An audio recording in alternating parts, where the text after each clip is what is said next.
Hey loves, welcome back to another beautiful tutorial. So today's video we'll be learning how to cut and sew this beautiful boo dress that I'm putting on. So this dress has a front drawstring and it has a snatched waist, so you can just style it like you see me doing. You can tie it to the waistline and it's going to give you a very beautiful look. So if this is your first time seeing my channel, you're welcome, and if you're a returning subscriber, thank you so much for stopping by, and let's get right into this video. So for this tutorial, I'll be making use of this beautiful crepe fabric. I have 2.5 yards here. If you want, you can use 3 yards if you want it to be very big, but 2.5 yards is going to be enough. And I also have my elastic band, which we are going to be using for the drawstring. So let's get right to it. So here I folded my fabric into 4 places. I first folded it into 2, as you can see, and then I folded it again. I'm using my pin to hold this because this fabric is really soft and is moving easily, so that's why I'm using my pin to hold it down. So just fold your fabric into 4 so that we'll be able to cut both the front and the back. So the next step is to cut the neckline. So I'm going to mark 3.5 inch for my neck width. So I'm going to mark it here. The next step is to mark my shoulder measurements. Half of my shoulder measurement is 8 inches. Guys, please, I made a mistake on this part. I'm supposed to mark this half of my shoulder measurement at the tip of this fold, but I went and marked it at the neck width, which is not where it's supposed to be. But I got away with it because this is like a boo gown. So after marking that, the rest is going to be my sleeve length. So I'm going to come down by 1 inch for my shoulder slope at that tip. So I'm going to come down by 1 inch as you see me doing. I'm going to mark that and then connect it all the way to the neckline. So for my back neck depth, I'm going to mark 1.5 inches. That's what I'm going to mark for both now, after we are going to cut for the front later. So I marked 1.5 inches and I connected it with a curve.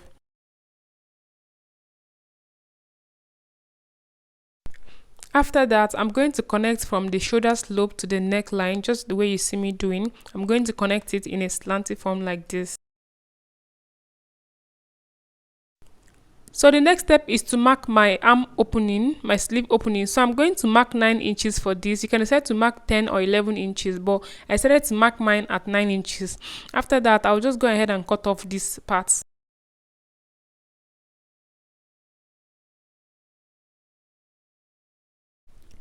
So guys, I decided to extend mine by extra 1 inch. So instead of marking 9 inches, I went ahead to mark 10 inches, but you can still maintain the 9 inches if that's what you want. It's all good.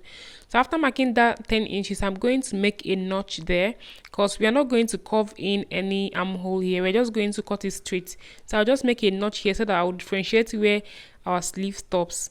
So that's exactly what I'm doing now. Just make a notch at that point. So once I'm done with that, I'll go ahead and open up the folded edge, as you can see. So after that, the next step now is to go ahead and separate the front from the back so that we'll be able to cut the front neckline.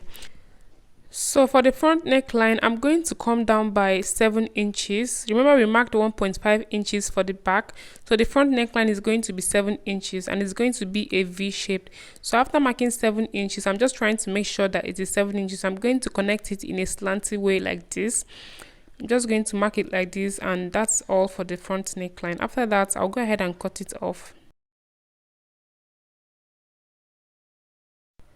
Once I open it up, this is what we have. I'm going to cut out a bias that I'm going to use and turn the front neckline. So that's what I'm going to use to turn it. So here for the sleeve, I'm going to just hem this, and I'm going to start at that notched part and hem all the way through. So just pay attention so you don't make any mistake. I'm also going to do the same thing for this side. I'm just going to fold it in and I'm going to stop at the notched edge. For the back neckline, I'm going to also hem this with my bias tape. I'm just going to turn it over with this bias tape, just the way you see me doing. So I'm going to also do the same thing for the sleeves. I'm just going to start from the notched part and just sew all the way. So this is exactly how we are going to just do it. Just fold this the normal way.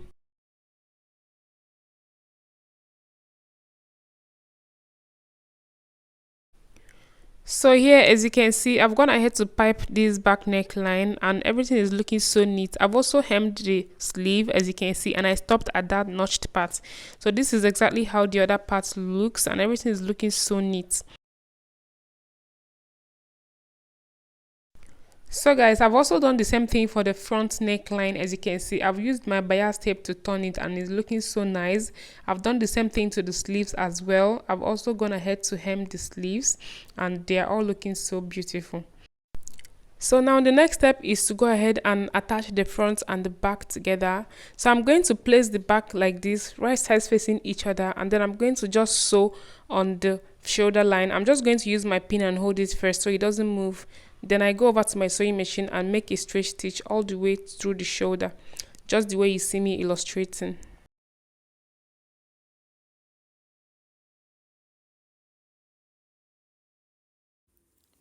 So guys, here I was done joining both shoulders together, and this is what we have.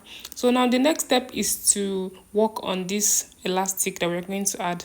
So I'm going to find the midpoint of this V-shaped neckline. I'm going to find the midpoint. That is where we are going to put the elastic. So please make sure that you find the exact midpoint. So what I'm going to do now is I'm going to iron this out so that I'm going to get like a gray line that I'm going to use to indicate it. So this is how it looks. I've already ironed this out. I don't know if you guys can see it. So this is what will make me know where the center line is exactly. So you can decide to mark yours with chalk, but ironing is going to be much easier and better for me.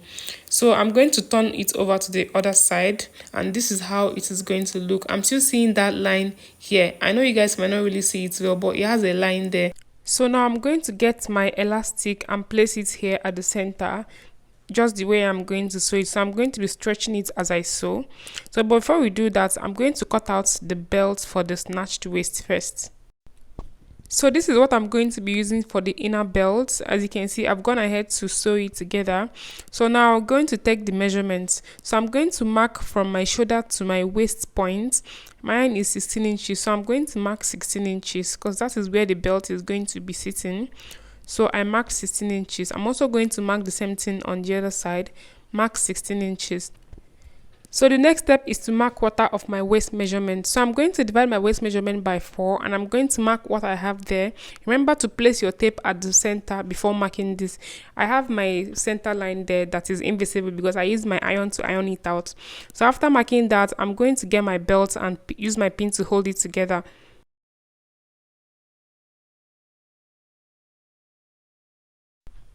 So once I was done, I'll repeat the same thing for the other side. I'm going to mark quarter of my waist measurement. Remember to start from the center to do that. And then I'm going to use my pin to hold it together. So once I was done, I'll go over to my sewing machine and stitch this together. So now the next step is to attach our elastic to the front. So this is where the design of this dress comes. So here I'm just going to place this, as you can see me doing. So if you want this to be very, very tight on you, just mind how you stretch. If you want yours to be very, very tight, just mind how you stretch. But if you want your elastic to be a bit loose, don't stretch it too much. So that's exactly what I don't want mine to be too stretchy. So that's why I just wasn't really stretching it hard. So this is exactly what I'm going to be doing all the way to the end of this dress. Remember to do it at the center of the line that you have, so you don't make mistakes, so it will not go one side. So this is exactly what I did all the way through to the end of this dress. So guys, please pay attention to this part. When you get to the end of this dress, don't sew all the way to the end. Leave about 2 inches space for your hemming, because remember we are still going to fold this. So just leave about 2 inches space for your folding, just the way you see me do mine. So guys, once we are done, this is what it looks like, and the next step now is to hem the base. So remember that we left an allowance for the base, so I'm just going to fold this in and hem the base all the way through, and then I'm going to come to the side and also sew this together. So I'm just going to join this together like this and sew all the way to the end of this dress. I'm also going to do the same thing for the other side, and once we are done with that, we are done with this dress. So guys, we are done joining everything together, and this is how beautiful this dress came out. Trust me, this dress is very, very classy, and I can't wait to rock mine. So we are done with this tutorial. If you have any question, please comment down below and I am going to answer you. Please, if you watch this point, thank you so much for stopping by, and if you've not subscribed to our YouTube channel, please kindly subscribe and turn on your post notifications so that anytime we upload a new video, you'll be the first to notice. Thank you so much once again, and I'll see you guys in my next video. Bye.